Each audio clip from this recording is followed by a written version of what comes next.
have slides or anything? No, no, no, okay. So maybe we, can you hear me? Yes? Yeah. Maybe we can get started. It's on, I can hear it. Yeah. Up? Yeah, I know, I'm told. The volume, okay. Can we increase the volume? Yes. Can we increase?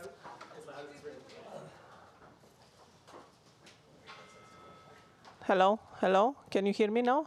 Great, okay, sounds wonderful. Thank you very much. Hello everyone, and welcome to today's event titled The Rediscovery of Great Power Politics with Professor Sven Biscop. My name is Krina Viju-Milušević, and I am a professor in the Institute of European, Russian, and Eurasian Studies, and I'm very happy to, to host this event. I would like to mention that the event is co-organized by the Jean Monnet Center of Excellence and Eastern European and Transatlantic Network. Just to mention that the Eastern European Transatlantic Network is a network hosted by the Institute of European, Russian, and Eurasian Studies here at Carleton University and funded by a grant from Mobilizing Insight in Defense and Security Program of the National Defense Canada. While the Jean Monnet Center of Excellence is a research center of the Carleton University, and its activities are co-funded by the European Union and Carleton University. Before we get started, I would like to begin by stressing that Carleton University acknowledges the location of its campus on the traditional unceded territories of the Algonquin Nation. In doing so, Carleton acknowledges it has a responsibility to the Algonquin people and the responsibility to adhere to Algonquin cultural protocols. Great powers do as great powers do. Is there any space left for a strategy based on multilateralism and cooperation, or must Europeans and Canadians accept the rule of great power politics and embrace geopolitical and geoeconomic rivalry in order to survive? And this was the brief description that our guest provided for his talk today. I must say, in light of the news that bombards us daily, particularly from the US, the relevance of the question has grown in the past 2 months when this description, in fact, was provided to us. With tensions escalating in various regions, a trade war looming, and the global power dynamics shifting, it seems increasingly difficult to imagine a world where multilateralism can flourish. However, I am very happy and that we have the pleasure of discussing with one of the experts on these topics. And I have to say that Professor Biscop has spent most of his academic career thinking about these kind of questions. So I'll just briefly introduce him before I invite him to the stage. Dr. Sven Biscop is a professor at Ghent University in the Institute for International and European Studies, where he lectures on Belgian and European foreign and defense policy, and on the grand strategy of the European Union and the other great powers. He is also the director of the Europe in the World program at the Egmont Royal Institute for International Relations in Brussels, a think tank associated with the Belgian Ministry of Foreign Affairs. Among all of his appointments, I would mention that he is also an honorary fellow of the European Security and Defense College, an agency of the EU where he lectures for diplomats, military, and officials from all EU member states. Among his hundreds of academic writings, policy briefs, and commentaries for the general public, I will mention his latest book, This is Not a New World Order, Europe Rediscovers Geopolitics from Ukraine to Taiwan, who was written in 2024. Be interesting to hear if some of his findings are changed in 2025, but we'll let him talk about that. So without taking much of your time, I would invite him to the stage. And one administrative issue for the online for the online audience, we will take your questions in the chat during the Q&A. So with that, Professor Biscop.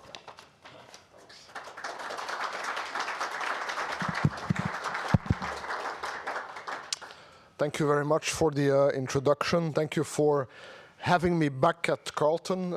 Over the years, I've been here a few times, and the first time, I think by now, is about 20 years ago when I spent 2 or 3 weeks here for a summer course, teaching half of a summer course.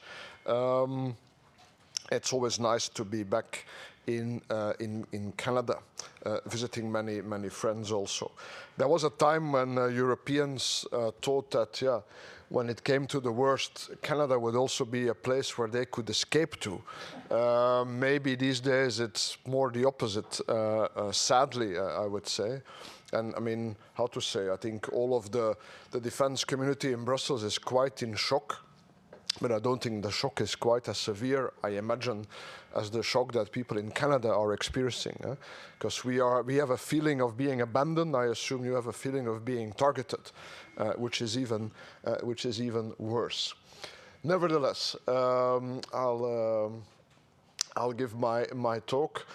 It's not the most optimistic of talks, probably, but it's also not an alarmist talk. I'll start from Trump, of course. There is no other way. And then I make 4 points on what it means for, first of all, the Ukraine policy, secondly, for the European defense architecture, for European decision-making, and then finally for multilateralism, great power politics more broadly.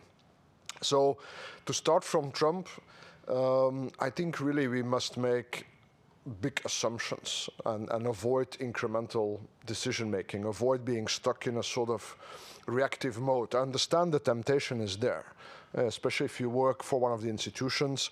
Not so long ago, I sat in a panel with a guy from NATO international staff, and he said, yeah, the NATO summit in The Hague in June will all be about damage control. And I was thinking, but the damage is done. It's too late for damage control. If that's the mode, then we will lose out. Really, we have to make big assumptions.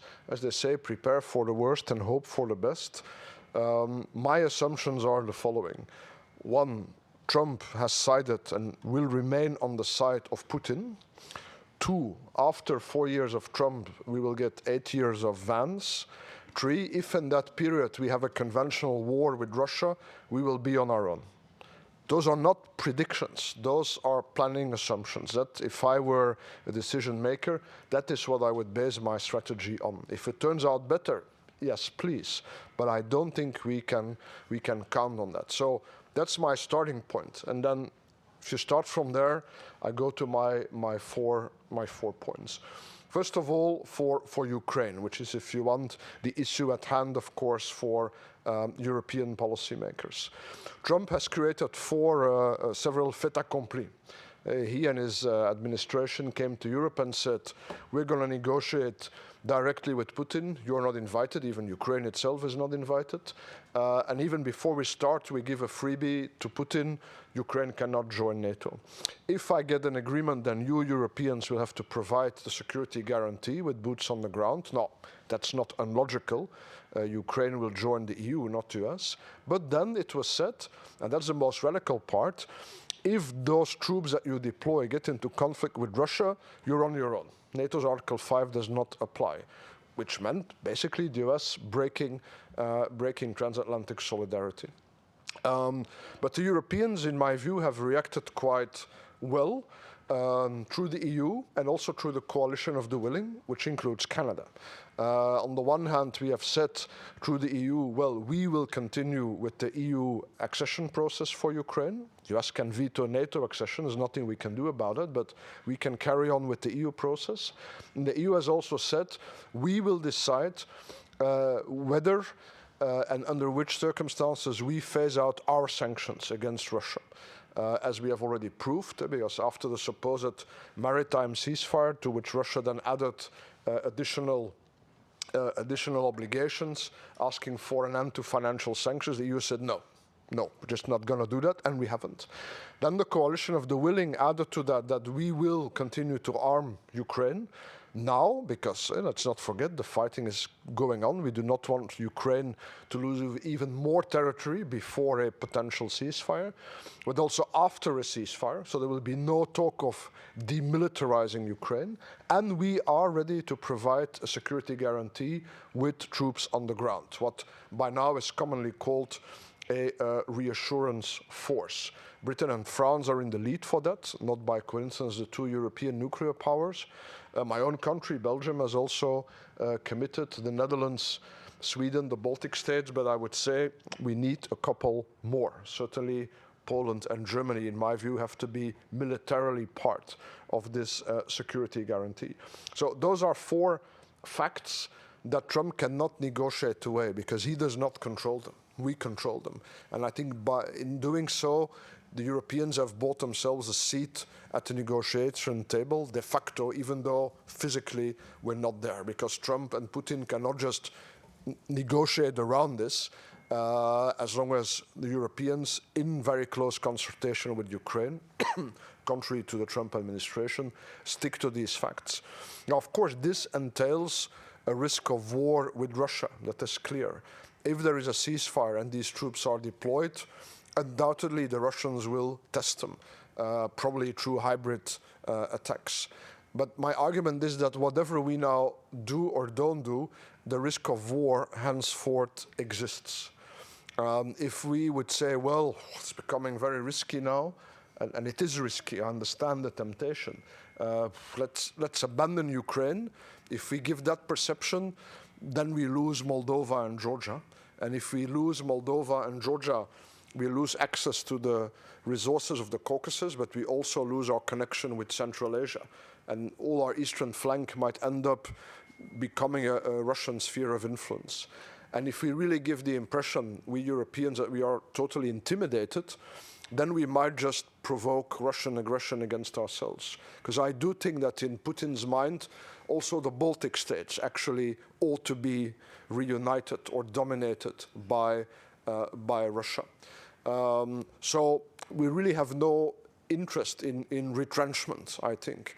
By retrenching, we don't make ourselves more secure. We just make ourselves less secure. So given that the risk of war now exists, I would say let us assume that risk of war with 900,000 Ukrainian troops on our side would then count into the balance of power, into the balance of deterrence against Russia.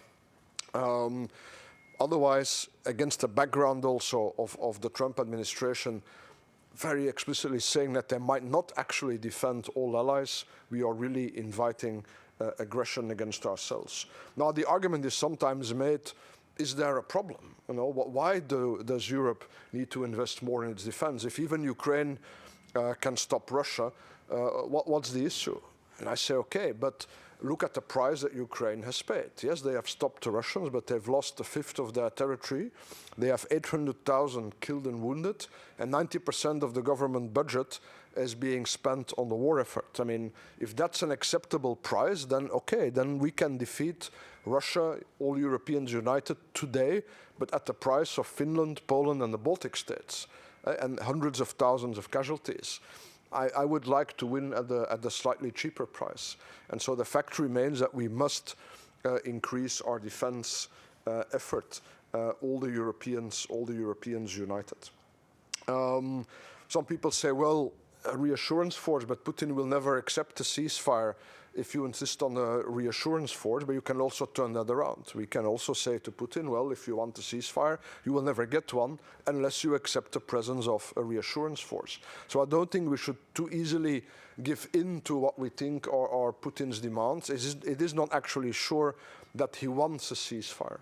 So I think the coalition with Ukraine for the moment should stand firm on their negotiating position, including the deployment of a reassurance force. As Prime Minister Starmer said, with boots on the air and aircraft in the sky, and I would add ships on the Black Sea, to show our strength, to show that we are serious, that we mean business this time to Russia. And in a way, China is involved in that as well. The Chinese so far try to pretend that they are neutral in this war. And of course, they do not support Russia to the extent that we support Ukraine. At the same time, of course, they will never drop Russia. But my message to all the Chinese that I meet is that if there is a ceasefire and Europeans give us a security guarantee, that they better make sure that the Russians do not violate the ceasefire. Because if they do, there will not be a third or depending on how you count, the second Russian-Ukrainian war, there will be a Russian-European war. And in the Russian-European war, China will not be able to pretend to be neutral. Then they will have to choose firmly. Either they cut all ties with Europe, or they cut ties with Russia. And they want to, of course, to avoid that choice. So they have a very firm interest in making sure that Russia respects a ceasefire if, of course, again, if we actually have a ceasefire. And perhaps what we could do, if there is a ceasefire, is to bring it to the Security Council and let the permanent members of the Security Council confirm it, precisely to make it clear to Russia that their partners in Beijing would also want them to respect that. That was my first point. The second point is, what does it mean for the European security architecture, for our defense effort? Actually, in the second half of last year, the debate in Brussels about defense had really shifted. It was 25 years since the creation of the EU's common security and defense policy, of which I have always been an enthusiastic supporter. But after 25 years, even I had to concede, well, if it hasn't worked now, it's not going to work ever. And here is the paradox. It doesn't work because fundamentally, European governments do not trust a scheme for the harmonization of defense planning that does not include the United States. But the reason why we need a scheme is precisely because the United States may not come. That's the paradox. Because what is the problem? That all the armed forces of the Europeans added up together do not make for a coherent and complete set of forces. There are the strategic enablers that only the Americans bring.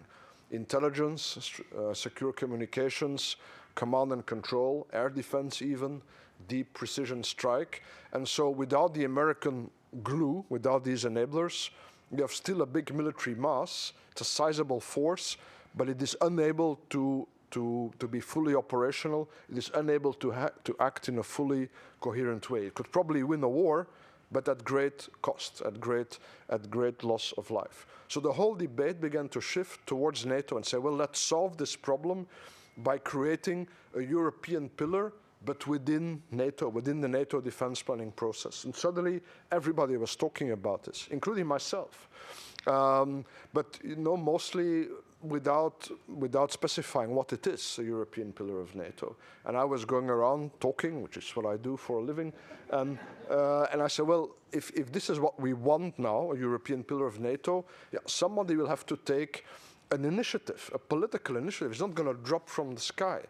And then it did, because then Pete Hegseth comes to the Ukraine contact group and he says, guys and girls, in the European theater, it will either be a European pillar or nothing at all. And so suddenly all of this became very urgent, right? Because Hegseth says, you have to assume ownership of the conventional defense of Europe. The Trump administration is not great on detail, so what exactly this means, nobody knows. But I think, again, we probably we had better make big assumptions. So my view is that we should revise the NATO defense planning process and simply pretend today that the United States is no longer there. Think away their military contribution to NATO so that, of course, everybody else's targets increase. And if we do that, then we are fully prepared for every scenario. Because that's what the military pillar in NATO means. It means that the Europeans create military autonomy, that they make sure that not only they spend more on defense, but that they align part of the additional defense spending to collectively acquire those big strategic enablers that until now only the Americans brought to NATO. And they are too big, too expensive for any single European state to acquire them. So this will demand a collective effort. This will take time. It will take at least 5 years to reach a modicum of military autonomy. It will take at least 10 years to reach more or less serious military autonomy. But if we never start, we will never get there. None of this is new. And in a way, to say, the Trump administration is not wrong to say that Europeans have to assume responsibility for their own conventional defense. That's what an alliance is. You defend yourself, but only if for some reason you get in trouble, you call on your allies. The idea of an alliance is not that at the slightest problem, you call your big ally and they come and solve it for you. That's a protectorate. And if we Europeans have probably behaved a bit too much as a protectorate, we shouldn't be surprised that over time we're treated like one. So it's not new. The fact that Hexet said that this has to be the case because the Americans want to focus on China is not new either. It's Obama who first changed the American strategy in this sense. And all presidents since Obama have followed the same line. But of course, the way the Trump administration is doing this against the background of negotiating directly with Putin and of saying that they may not defend all the allies, this is doing this in a very dangerous way, right? And if I say the damage has been done, is because I think, the credibility of NATO's Article 5 is now gone, right? And even if, what to say, the Trump administration falls tomorrow, and we get another administration, that can just not be rebuilt. I mean, the NATO is not the Kyoto Protocol, right? Depending on which American president is elected, the Americans are in the Kyoto Protocol, out the Kyoto Protocol, or the Paris Agreement. You can't do that to NATO. You can't do that to an alliance. Either you're in or you're out. So I think the damage has been done. So whatever now happens, we have to have this full European autonomy. I say a European pillar in NATO, so not an EU pillar. And the main reason is that the UK has to be a part of it. The UK and France are two most professional armed forces in Europe, the two nuclear powers, so they have to be in it. But I think that European pillar can basically include everybody but the United States. Turkey, Norway, but I think also if there is an interest in Canada to be associated, Canada. And I think certainly the EU would have to be very flexible and allow everybody to participate in its defense industrial policy to support this. Because what is the role here of the EU? The requirements must be set by revising the NATO defense planning process.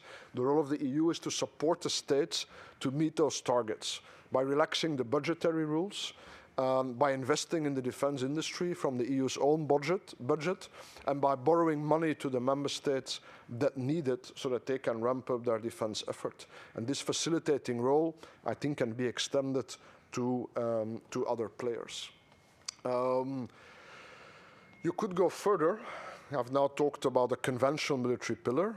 One could talk also about nuclear deterrence. And a bit to my surprise, Merz, probably the next Chancellor of Germany, very soon also put in question the reliability of the American nuclear guarantee. And on the one hand, you could ask yourself, is that wise tactically? Because it could be a self-fulfilling prophecy.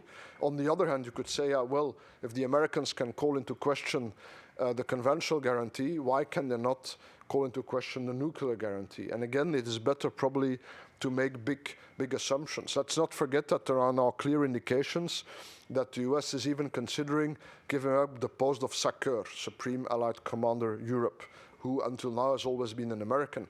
If they abandon that post, it means basically we are supposed to defend our own, because they will never put American forces under non-American command in a combat role.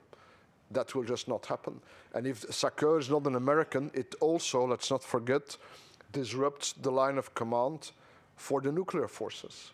So if they abandon SACEUR, it does not just mean that in conventional terms Europe is on its own, it also has implications for nuclear deterrence.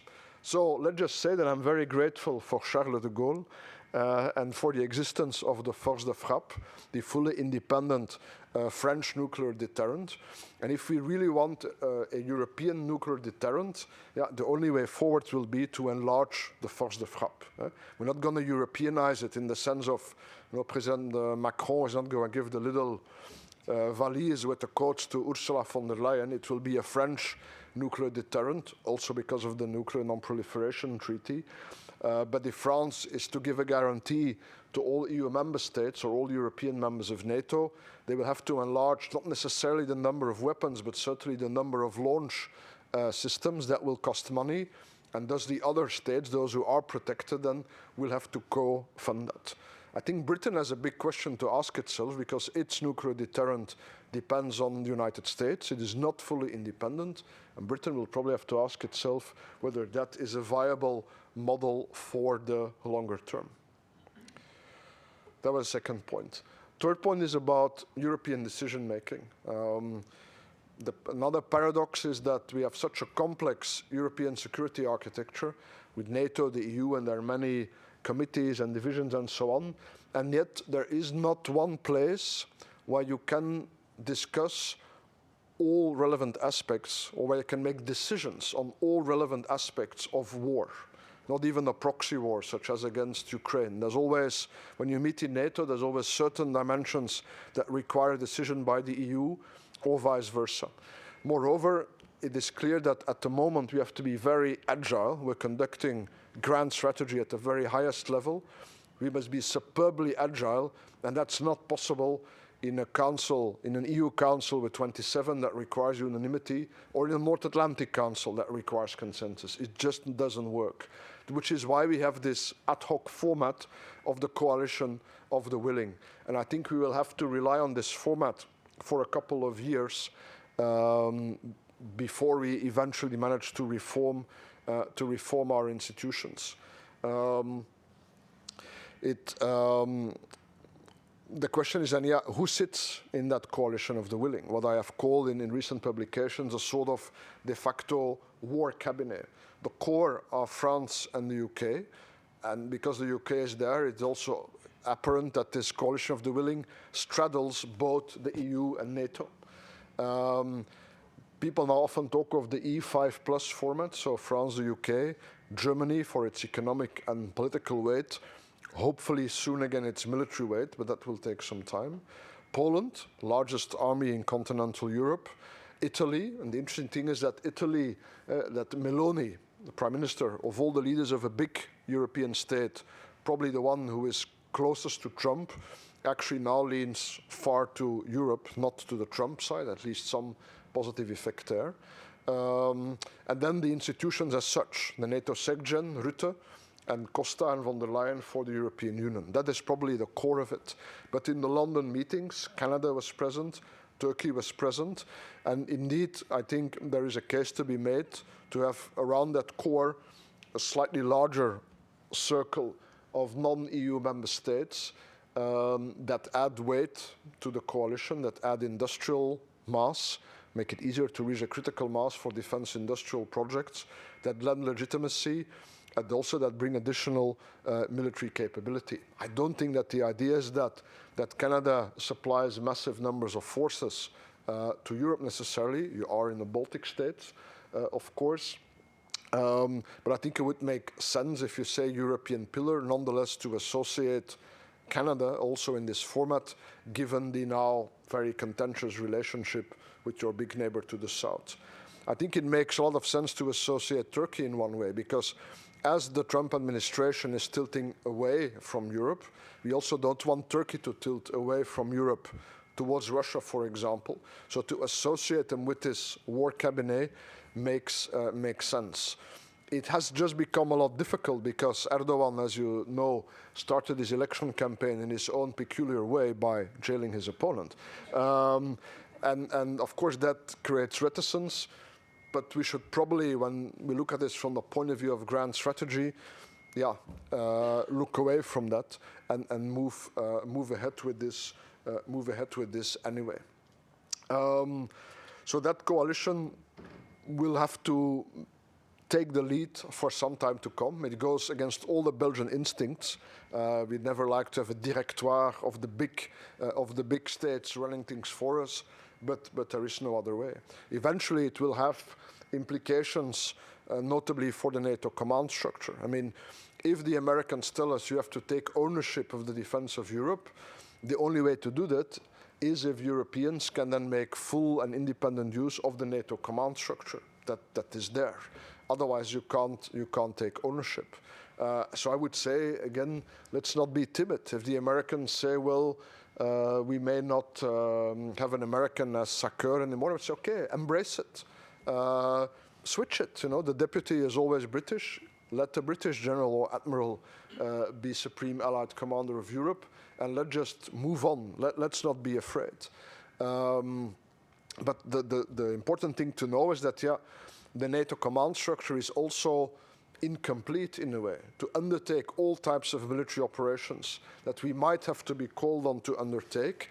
There are important gaps in it. Many important contributions to the command structure for the defense of Europe are not NATO, but are American under US-European command, for example, for air operations. So this is part of the strategic enablers that the Europeans would have to fill if we want to have this, this military autonomy. Fourth and final point, impact on the global order on great power politics. Why did I title my last book, This is Not a New World Order? Partly out of irritation with everybody always saying that it is, you know, and everybody, of course, it's always nice to claim that everything is new. Politicians like that, journalists like that, let's face it, academics like it. To politicians, I usually say, well, all of this is new. This has never happened before. This has never happened, indeed, since you took office, but not necessarily new, you know. So the point that I make in the book is that the structure and the dynamics of great power politics is always the same. According to me, the natural state of the world is multipolarity. You always have multiple great powers. That's the structure. And the dynamic is always they cooperate, they compete, or they rival with each other, or all of that at the same time in ever-changing constellations. It's just that in Western Europe, we stopped thinking about it, because of course within our club, that dynamic doesn't play anymore. But we forgot that the rest of the world, yeah, just continued as it has for 2,000 or 3,000 years. What constantly changes, of course, in this multipolar world is the balance of power. But we did have one structuring element since the Second World War, which is the transatlantic alliance. And that is now gone. And that already has negatively affected our security. Until now, everybody we knew, but also all potential opponents knew, Europeans and North Americans are on the same side. It doesn't mean that they agree on everything necessarily, but when push comes to shove, they will support each other. So any potential aggressor also knows that if they go too far, they will face a united transatlantic bloc. That's now gone. That's out of the window. Trump has now signaled to everybody that he does not consider his NATO allies worthy of special consideration, that if he can make a deal without them or indeed against them with Russia, he will do so, and maybe the next deal will be with China, and maybe the next deal with Europe again. So he's not replacing one alliance with another, he's replacing one alliance with generalized transactionalism. So this has made everything a lot more volatile, and it may also embolden our adversaries if they think that the United States will no longer necessarily back up its allies. So our security situation has already much deteriorated. What does that mean? Objectively speaking, I would argue there are reasons against this background of Trump weakening our alliance and of Trump seeking to normalize relations with Russia. Because I don't disagree with Trump when he says the time has come to make peace, or at least a ceasefire in Ukraine. Because let's be honest, the military situation is what it is. Ukraine is losing. Ukraine will not be able militarily to liberate its territory unless Europe joins the war. But we're not going to join the war. So we cannot offer anything better than Trump in territorial terms. All we can offer as Europe is, if Ukraine decides to fight on, that we will continue to support them with equipment and money for as long as they want to fight. But as long as we are not attacked, we're not going to join this war. So in that sense, a ceasefire is probably the lesser evil at this moment in time. So that's not, it's difficult to criticize Trump for that after 3 years of European hesitation and too slow development of our own defense industry.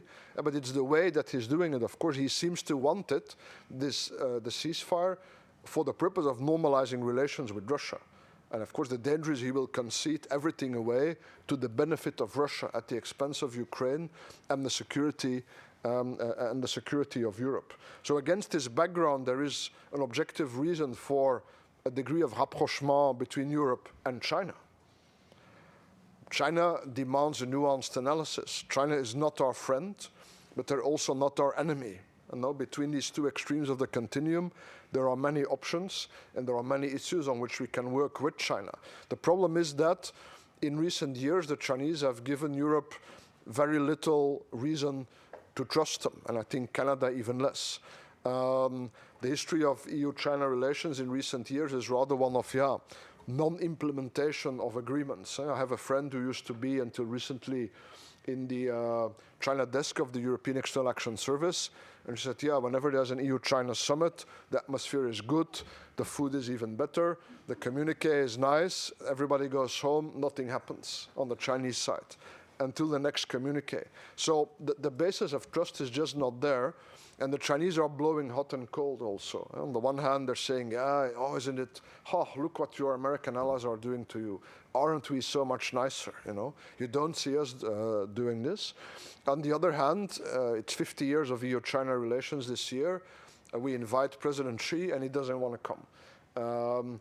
Maybe you remember the Chinese ambassador to France, who was recalled after live on television. He doubted the sovereignty of Ukraine, Moldova, and Georgia. Now the same guy has been appointed special envoy for Europe, based in Beijing. So what's the message? So I don't think that means we should give up on China, but I also don't think that we will be able to make great leaps forward, pun intended, in our relationship with China in the, a few people have read the textbook, in our relationship with China in the very short term. What we should maybe also do is be a bit more creative in our other partnerships. To be a bit provocative maybe, Canada is a G7 country, but who cares about the G7 who is not in the G7? Let's be honest. What is the legitimacy of the G7 outside the G7 countries, specifically in the global south? I don't think it's very great. For the moment, everybody wants to join the BRICS. Now, the BRICS are neither more nor less legitimate than the G7.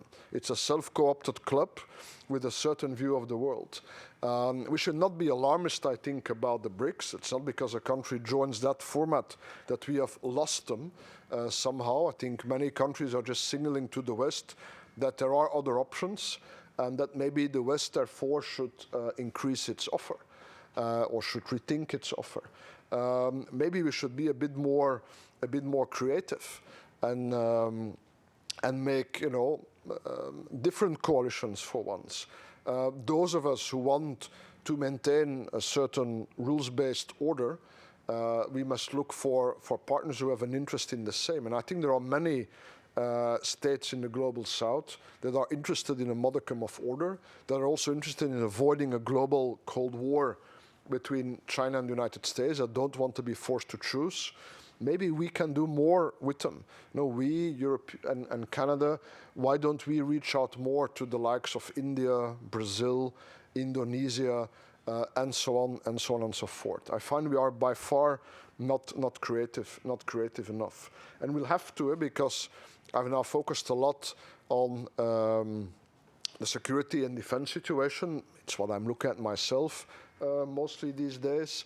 I've also focus on the immediate security concerns for Europe, but there's also the broader multilateral structure, because what is also a normal part of the multipolar world, because this constant dynamic of competition, cooperation, rivalry, it's inherently full of tensions. We can't do away with those tensions, but you can try to control them by agreeing about rules, either directly between the great powers, sort of concert of Europe style in the 19th century, or by creating multilateral arrangements. The League of Nations after the First World War, the United Nations since the Second World War.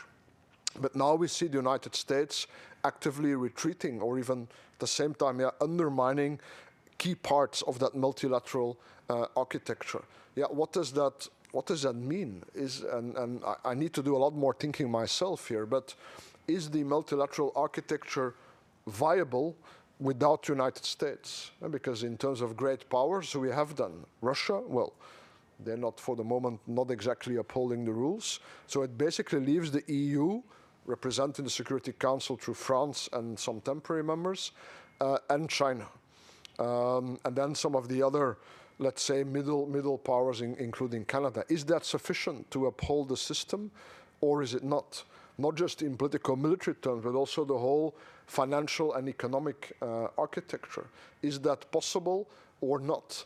And to say, I don't want to end on a pessimistic note, but it's tricky these days not to end on a pessimistic note. But there's a reception afterwards. That's the optimistic note. And I hope that as a speaker I can get more than one drink. Hint. But I mean, the last time states opted for a generalized tariff war, and states thought that they could solve problems of the international economy strictly through national decision-making, yeah, it ended in the Second World War, a real war. Because if you have global economic problems, they can be solved either by global economic cooperation, and if there is no cooperation, the alternative to solve it is war, right? Remember the scenario, generalized tariffs, the UK, the British Empire, imperial preference, the French Empire, the same. And those who felt they didn't have enough of an empire, they then decided they needed to conquer one, and we got the Second World War. I'm not saying that the Third World War is about to start next weekend. I'm not as pessimistic as that. But I am saying that, let's say, for the first time in my career, I started writing about these topics as a student in 1998. I'm worried myself that our own countries might be sucked into war. It is no longer impossible. I started the book before my last one about grand strategy, saying that I cannot really imagine that I, in my mid-40s, now rather late 40s, would not live out my life in peace. I'm not so sure anymore now. I'm not so sure. But the optimistic message to end on is that at the same time, we are not weak, right? All the European countries plus Canada, we have resources. We are rich. Not every individual European or Canadian is rich. That's another debate, but we are rich. We have military means. So I think everything that I have outlined that according to me we ought to do, I think we can do it if we want to do it. It's certainly possible if only we want it. I hope that we do. Thank you for your attention.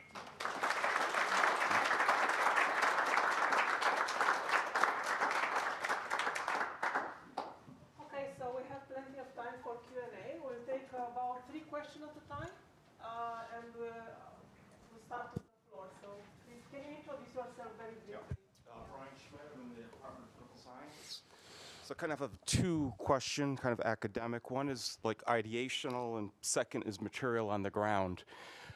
I mean, ideational, and there was a person who gave a lecture here 4 or 5 years ago before COVID. It was called The Great Delusion. And the author basically argued that Europe and everybody got hooked on liberalism and forgot about realism. And you made a very interesting argument that part of the problem was thinking that the US will always be in Europe and was, became considered as a protectorate. I mean, the illusion is why would Europe think that the United States would stay wedded to Europe forever? And in some ways, it's miraculous that there are still US troops in Europe 70 years after the end of World War II. Yeah.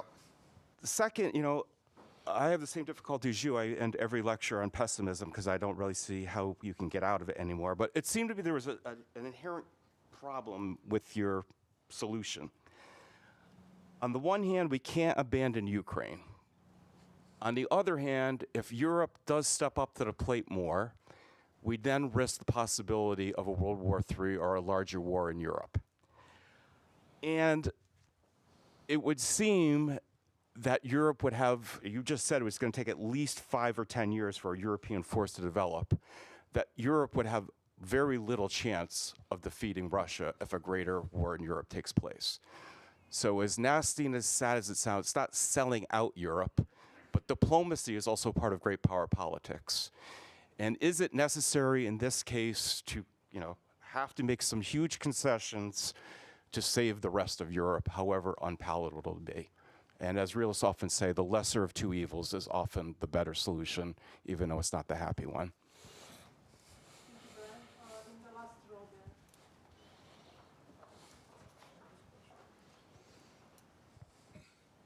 You'd mentioned that one of the essential parts that the Americans brought to the alliance was intelligence. Without elaborating on it, I'll say that's a challenged proposition right now. So I'd be interested in hearing any thoughts you might have on the process forward for Europe. Okay, one last question for the first round here. I have a question, but also making remarks if allowed. Sorry. Short, if you can keep them short, so to give. Yeah, I'll do my best. Jacob Cavallo, History Department, Carleton University. I really want to thank you, sir, for a fascinating tour d'horizon and done almost extemporaneously, which is just wonderful. Thank you. I would like to mention that Lou Chaillier, before he was kicked out of France, he was ambassador to Canada, but we were too nice to kick him out, so the French did our work for us. I didn't know that. Thanks. Yeah, the two Lou's. Yeah. India is wonderful on paper, but only on paper. In every single important strategic/military context, in 1962 hasn't changed very much insofar as capability when you consider who India fought in 1962. Besides, India is a full-fledged member of the SCO, the Shanghai Cooperation Organization.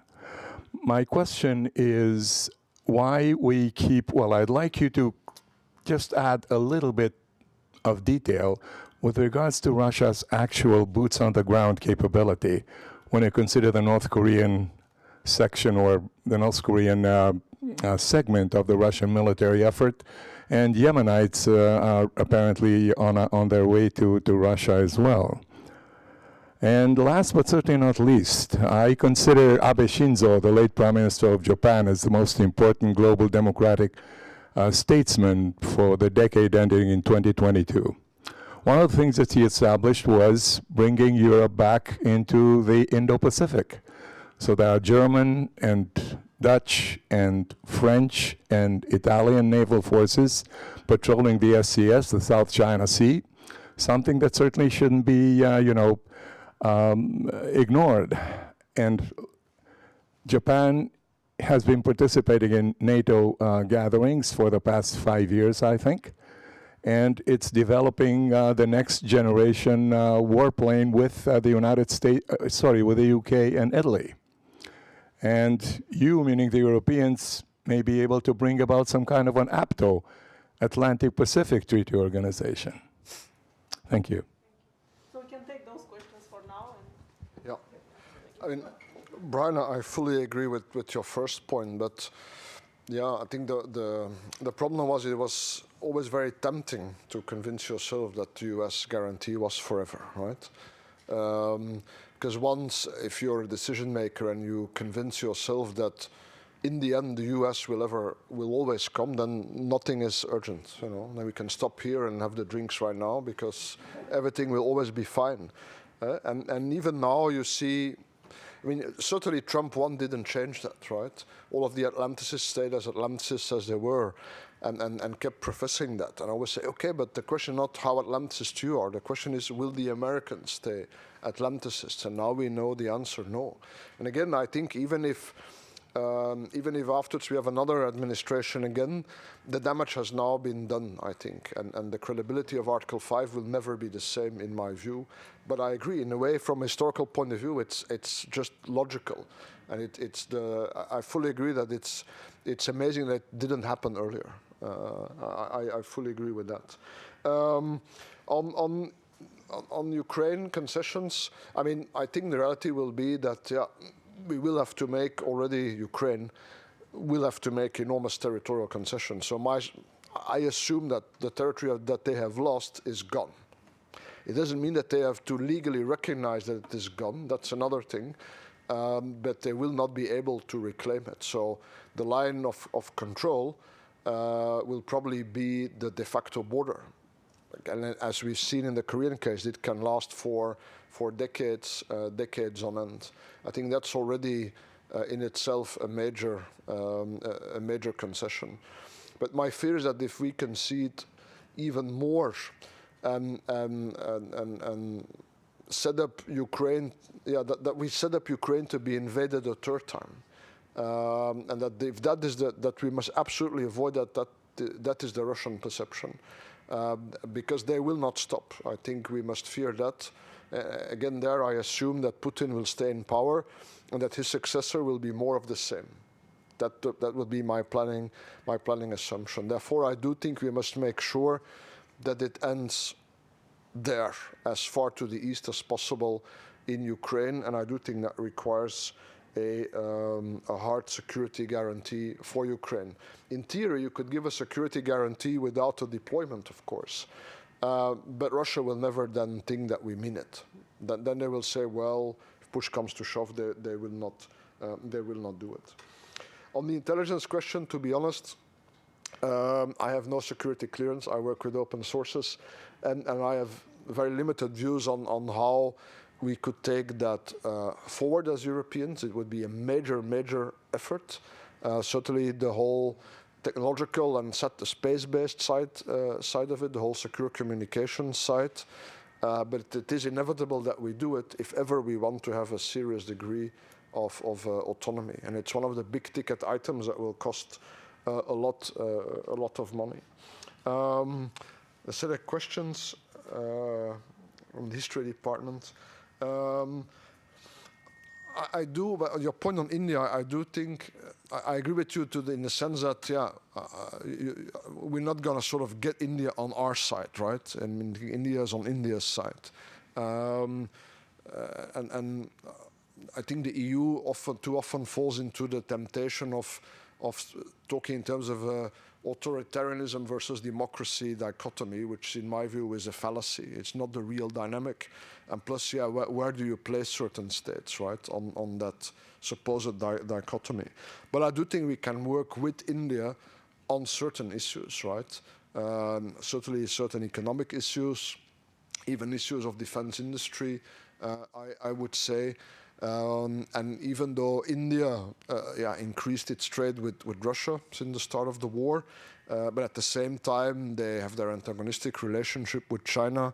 So one works with them where one can, even as one disagrees on other topics. I think this will have to be the mindset for our diplomacy. On Russian military capability, I think they went through a phase after the failure of the initial offensive. I mean, failure in the sense that it didn't reach the announced objective of quickly taking Kiev and installing a puppet regime and occupying probably the whole of the country until the line of the Dnieper. Then they went through a phase where clearly they did not have the manpower ready at hand, right? Hence you saw the mobilization of Wagner. But then later they had partial mobilization. So I think now their manpower problem of the Russians is solved. And they are moved to a war economy, so there's a massive military production. This will cost them dearly in the end in economic terms, but they can probably keep at it for some time to come, I think. So the demographics being what they are, it will be very difficult for Ukraine to hold the line, because we can arm them all that we want, of course, but we cannot create soldiers. In the front line, they are on their own with our material and financial support, but they are on their own. Why the North Koreans in the end also send troops? To be honest, I struggle to understand that they send the equipment. Yes, and I think from a North Korean point of view, they are clearly seeking to create for themselves some marge de manœuvre vis-à-vis Beijing by moving closer to Russia. I suppose this contingent has to be seen in that sense. Militarily, it doesn't seem to have been very effective at all, rather the opposite. But I think it has created all kinds of dangerous ramifications for the stability of the Korean peninsula, because the Russians have broken the consensus between the Permanent Five about Korean sanctions and so on and so forth. I think the Chinese are totally unhappy with it, But at the same time, they don't seem to be doing anything about it. Also in Brussels, they keep saying, yeah, we're not happy about it, we don't control Pyongyang, and always say, okay, but saying that to me has zero impact. If you don't make it a public position, yeah, then the assumption will be that you condone it, if not support it. And that's still the place. Now, on the Indo-Pacific, maybe we disagree, not on the importance of Abe, but on the role that Europe should play. I'm rather thinking that we have to prioritize Europe, given our military capabilities, and that the Indo-Pacific is not a priority in military terms. I think our priority should be the defense of the continent of Europe, the stabilization of a sort of zone, geographic zone around Europe to avoid spillover. Basically, our eastern neighbors, the Caucasus, Middle East Gulf, the Horn, the Sahel, the Arctic. That's already quite a big and volatile part of the world. And to secure our lines of communications across the Atlantic, but also to Asia. But if you look at the sea line of communication to Asia, the threat in Asia is actually mostly indirect, right? If China, because of its aggressive pursuit of territorial claims in the South China Sea, the East China Sea, that would lead to incidents. Of course, that would escalate, that could cut the maritime lines. But there's nobody is directly threatening the trade. Not China, because it's their trade. So the direct military threat is in the Red Sea, is in the off the Somali coast, and so on and so forth. And what you see is that the Europeans that were struggling even to find the capacity, the naval capacity to deal with that. So to go beyond what you just said, to send the odd ship from time to time further in Asia, to go beyond that, I think is just not possible. You know, the capacity is not there. Remember, once I was in Singapore, and by coincidence, the French aircraft carrier was there. You're thinking, oh wow, you know, what a message. But then you're thinking, yeah, but the message of what? Because it's not a French carrier; it's the French carrier. So, what is it that you could actually do with that? So I would rather prioritize, and Indo-Pac is popular also in Brussels, but is there really much substance to our European Indo-Pacific strategy? I fear not. Thank you.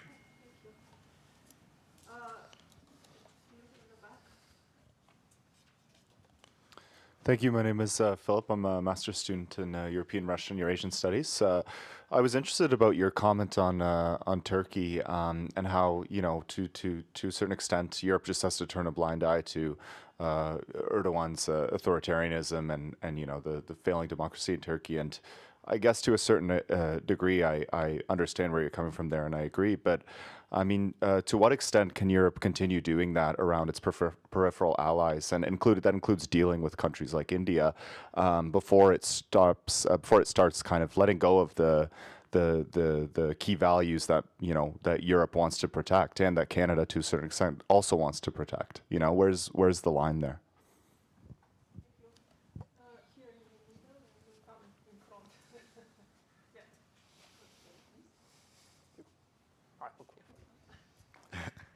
Thank you. My name is Kim. I'm a former Carleton student from many decades ago, but in economics, not in this area. I have two quick questions. I don't know much of the history of the times, but it seemed to me that after World War II, a lot of the structure for the defense in Europe was to prevent war in Europe, and instead there was a lot of proxy wars in other continents. So I'd like to know or understand how this shift you think would be reflected more in a global perspective in that along those lines. And the second thing, you talk about the desire to fully turn NATO into a European structure, which requires, I think you said, probably a 5-year lead time to construct that. And I'm wondering what the impact is of that long time to construct on the actual outcome.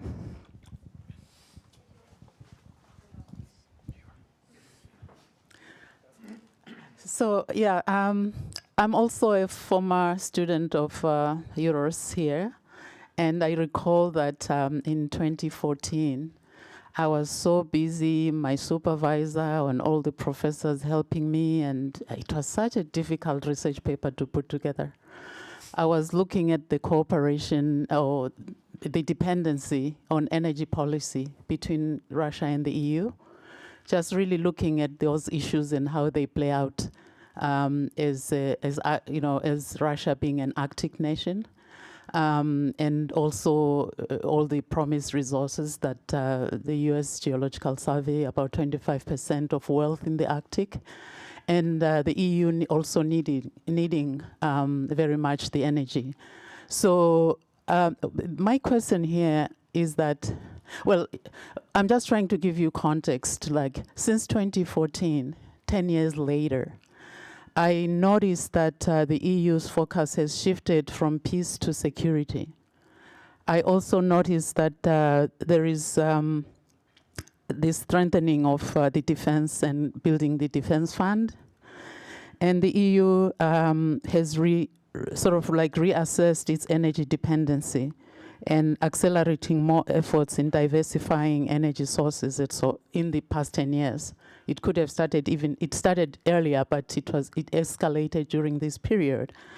So considering how the normative power that the EU used to have, and really having developed that whole toolbox of creating peace, because they didn't want a repeat of what happened in the Second World War, and then the new predicament, which of course it's been forced to be to do now. And also I would like to mention that the EU has also been a champion on leading issues of the environment, climate change and so forth, and really wanting to ensure that, these issues are promoted around the world and implemented, and these policies and so forth. So being also in light of the fact that the whole situation of what you just mentioned about Trump's new approach of transactionalism, right, which seemed to trump everything else. I'm concerned about developing countries, to be honest. Like, I come from Africa myself, and really, it's just such a sad situation in terms of how are they going to survive after all this. So if you could please comment on whether the global power balance that you talked about, can it be achieved in ways other than escalation of security measures and frightening the whole world? And, is there a way that there could be a change in approach so that at least that really the temperature goes down on that, and then people look at solutions for survival rather than the doom that we may experience if there is war? Thank you. And the last one here, but please keep it short because we want to have time for more comments. Yeah. Don't worry. My name is Jan Top. I'm a former diplomat, and we were always forced to be very brief in everything. I'm a former Danish diplomat living now in Ottawa, where I'm a fellow at the Canadian Global Affairs Institute. Two very brief questions. I believe you mentioned, or you referred to the UN Security Council as a player finding a solution for Ukraine. I wonder what that could be, Russia being a permanent member with a veto. The second question is related. You briefly mentioned the Arctic. Trump has a keen interest in the Arctic, apparently, and he says, we are getting Greenland one way or the other. Do you see a role for EU, an increased role for EU when it comes to the Arctic? Thank you. All right. The question on Turkey and the more broad question on values, look, I've become very much a realpolitiker about in this term. And the EU has also shifted, but not quite as much as I personally. because, to say, initially, if you remember 2003, the first time the EU wrote this grand strategic document, European Security Strategy, that Javier Solana wrote, it had the sentence that said something like, the best protection for Europe is a world of well-governed democratic states. I mean, I think that's true. Imagine if all of Europe's neighbors would be well-governed democratic states, we would be much better off. But I think that afterwards everyone realized, yeah, but where they do not exist, we also can't create them from the outside. It just doesn't work. And so the next iteration, 2016, and there isn't a new one since, became a lot more interest-based already rather than value-based. So my view is that in terms of promoting or exporting values that we consider to be universal, not just European or Canadian values, but universal, that actually our leverage is limited. And realpolitik does not mean the end justifies the means, but it does mean that every end requires means. So if you proclaim ends that actually you do not have the means to achieve, you're just cheating yourself, making yourself feel good, and you're creating false expectations and undermining your credibility. So I don't think we can say that we're going to democratize the world, because we won't. So in my view, therefore, the role of values in foreign policy is double. One, never do anything yourself that violates your own values. That would already be a good start.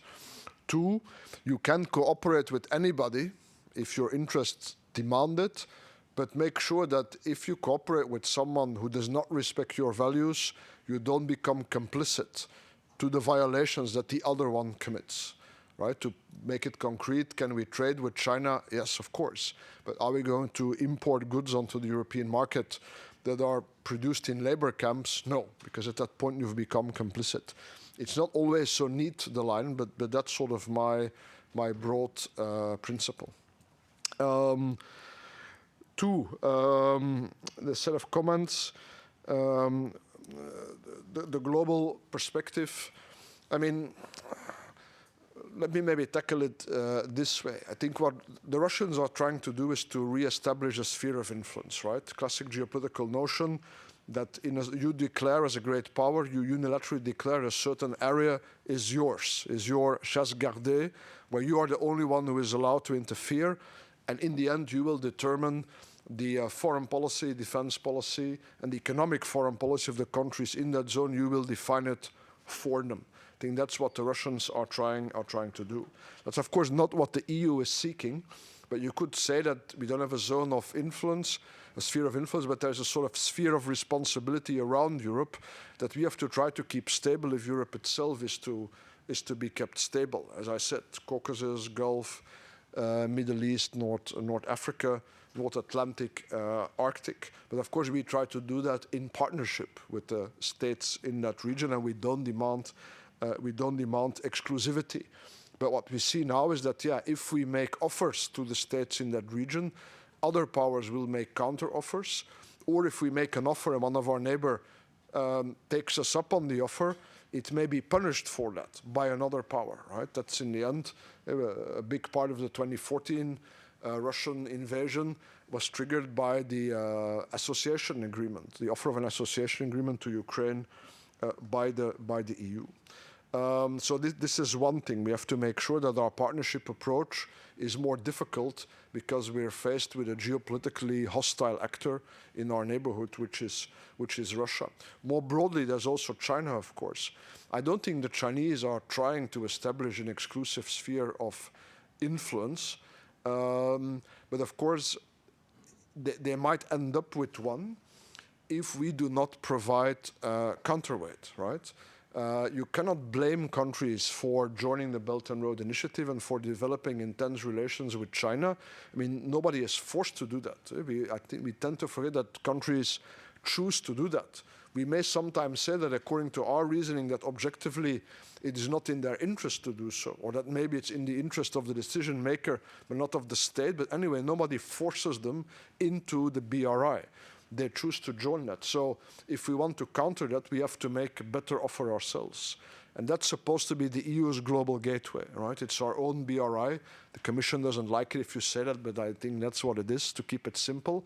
That should allow us to go to other countries and say, look, we're not asking you to kick the Chinese out, but was suggesting you to diversify in your interest, but of course also in our interest, to prevent exactly that exclusive spheres of influence exist or come into existence. So that's sort of my approach to try and avoid that this geopolitical rivalry, which you now see at play between the EU, NATO and Russia, and has led to war, but also to violent Russian interventions in the Middle East and in the Sahel, that it becomes generalized, and that it would also become the way that China begins to rival with us and with the United States, a sort of generalized open door policy.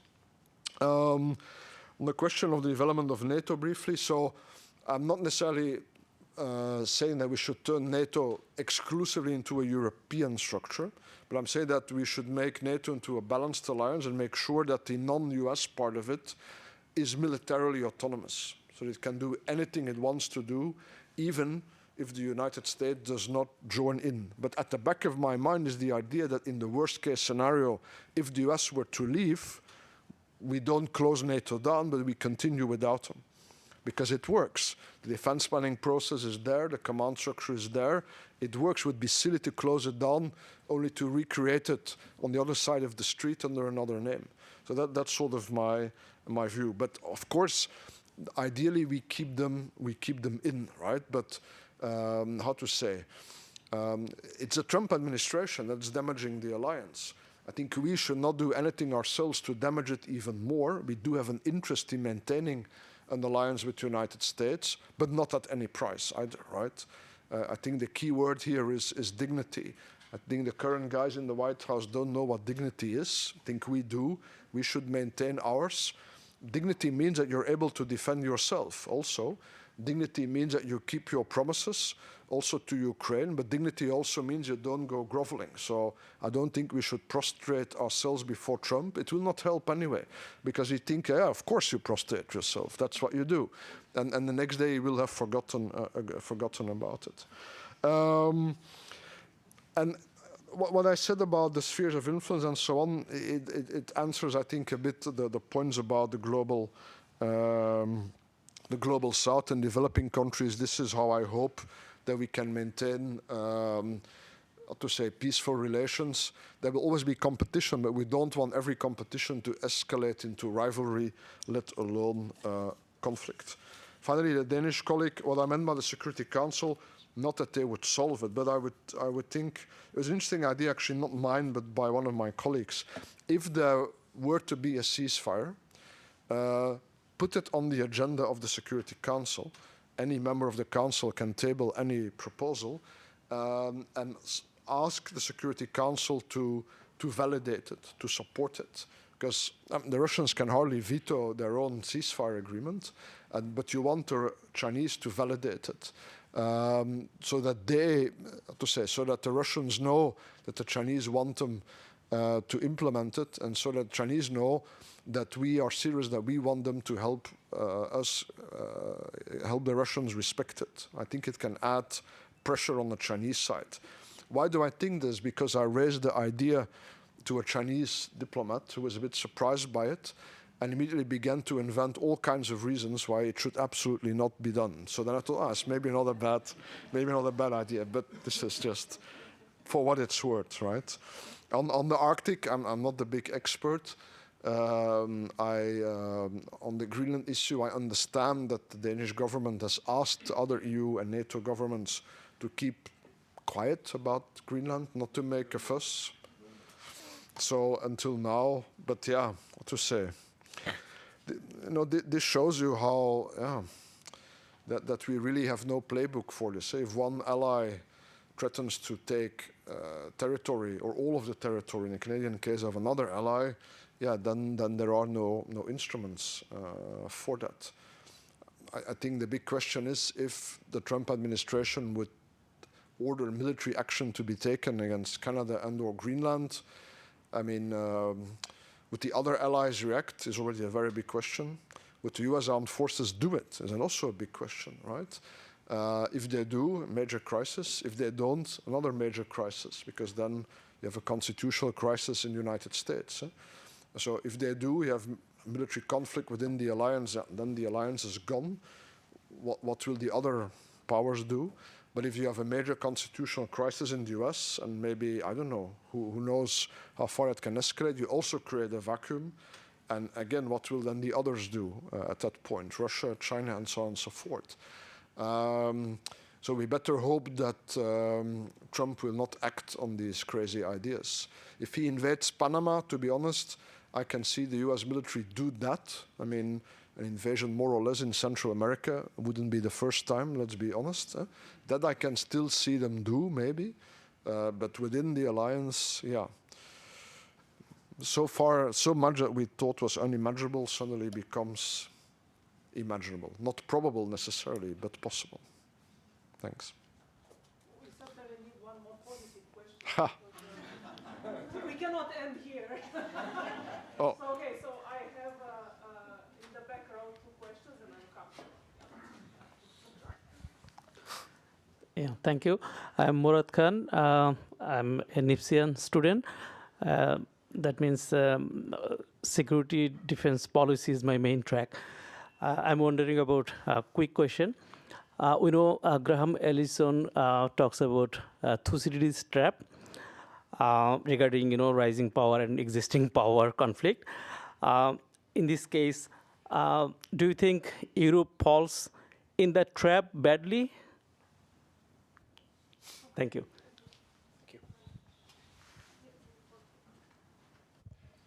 Hi, Akim Harman from Carlton. You mentioned that you see the development of a European pillar in NATO a more promising approach than building on the common security and defense policy. So I would like to know where you see the future of that policy. Does it have a future? And we'll come back here to quick questions. Yeah. We need for the audience online the microphone.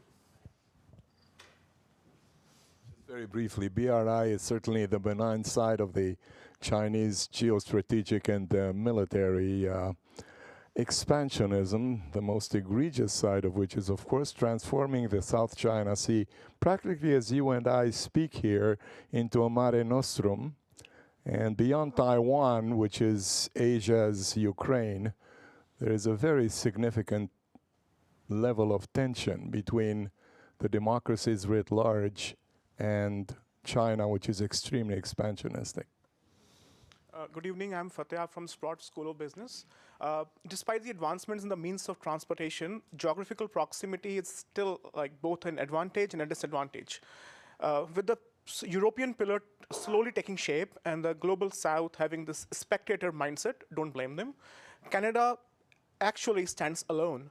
What would be your advice as a professor, not as a European, to our leaders and our policymakers, not the politicians? Okay, so I think this will be our last round of questions. All right. On the Thucydides trap, I'm not quite sure how would you frame that Europe would be stumbling into the Thucydides trap. How to say? I don't think the problem is that we're either a rising power or declining power. I think the problem is that we forgot about power, right?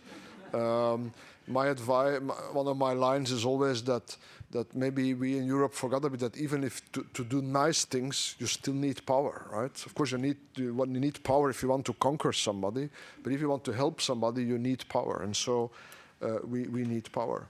The future of CSDP, I still think there is a role. So you could say there are 3 dimensions. One is the Commission pillar, defense industry. I think that will fly. And CSDP had 2 sides. Harmonizing defense spending and capability development is a quasi-failure, quasi-total failure. And I would just stop doing most of that, right? The European Defense Agency writes the capability development plan. The EU military staff does the headline goal process. Hundreds and hundreds of people are doing that full time. Nobody cares. Absolutely nobody cares. Not a single member state bases its national defense planning on it. So stop doing it. But there is the other dimension, which is the operational dimension. So there are CSDP operations and missions. I think often we could be a lot more ambitious, but it can be made to work. And the fact is, nobody in NATO is now looking to the south. Everybody is looking to the east. And also in the EU, there's this tendency. I heard the High Rep Callas say, well, we have to do less crisis management. And I was thinking, yeah, but you don't choose that. So the day will come when there will be a crisis to the south of Europe that will demand some sort of military action, maybe if only to evacuate European citizens, right? So I think there remains an expeditionary role for CSDP, not to duplicate all of the defense spending, but to try and put together a pool, not a standing force, but a pool of expeditionary forces that could be drawn on. They would remain member state forces, but could be drawn on for expeditionary operations in the south. It cannot be the headline goal, but it's 50,000 troops. Nobody believes in that anymore. But it can also not be the new scheme, the Rapid Deployment Capacity, or RDC, which is a very nice concept, but it's an empty box with 2 battle groups, i.e. 2 battalions in it. That's nothing. So something in between that I still see CSDP do. I mean, I very much agree on China. BRI is the sort of the nice face.